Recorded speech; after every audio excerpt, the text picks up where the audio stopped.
দামোদরের পাড় ঘেঁষে ইস্কো স্টিল টাউনের মাঝখানে নরম সবুজে মোড়া এক শান্ত আশ্রয় বার্নপুরের নেহেরু পার্ক।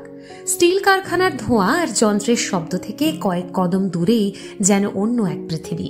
গেট পেরোলেই চোখে পড়ে বিস্তীর্ণ সবুজ লন, পায়ের নিচে নরম ঘাস, তার মাঝ বরাবর বাঁকানো হাঁটার পথ, দূরে সারি সারি উঁচু গাছ, বাতাসে সবুজের ঘ্রাণ, নদীর শীতল হাওয়া, সব মিলিয়ে মনটা যেন হালকা হয়ে আসে।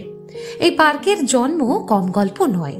ব্রিটিশ আমলে বার্নপুরে ইস্কো স্টিল প্ল্যান্ট তৈরি হওয়ার সময় কর্মী ও তাদের পরিবারের বিশ্রামের জন্য একটি প্রাকৃতিক উদ্যান বানানোর স্বপ্ন দেখেছিলেন জার্মান প্রকৌশলী FWA লাহমায়ার। তার পরিকল্পনা ও তত্ত্বাবধানে গড়ে ওঠে রিভারসাইড পার্ক। পরে মানুষ ভালোবেসে নাম দিল লাহমায়ারের পার্ক বা লামিয়ার পার্ক। প্রকৃতির কোলে মানুষকে ফিরিয়ে আনার ইচ্ছেতেই তিনি রচনা করেছিলেন এই সবুজ স্বর্গ। সময় গড়িয়েছে, শহর বদলেছে, স্বাধীনতার পরে নতুন প্রজন্ম এসেছে। 1989 সালে জওহরলাল নেহেরুর জন্ম শতবর্ষে পার্কের নাম বদলে হয় নেহেরু পার্ক।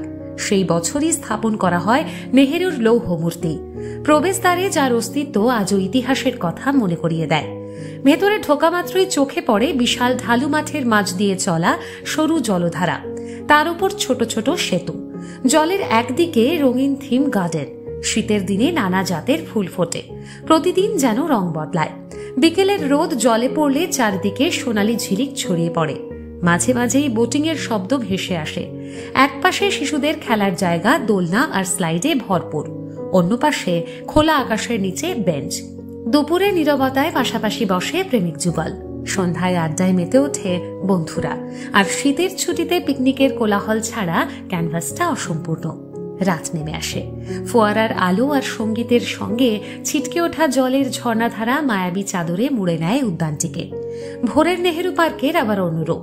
লনের ওপর দৌড়বিদেরা ছুটে যায়, হাঁটার পথে ধীরে ধীরে হাঁটেন বয়স্করা। কেউ যোগব্যায়ামের মাদুর বিছিয়ে রোদ্দুরকে সঙ্গী করে দিনের শুরু করেন। 64 একর জায়গা জুড়ে থাকা এই পার্ক যেন দিনের প্রতিটি সময় আলাদা রূপ নেয়। কখনো কোলাহল মুখর, কখনো একেবারে নির্জন, কখনো উৎসব, কখনো বা নিঝুম শান্ত।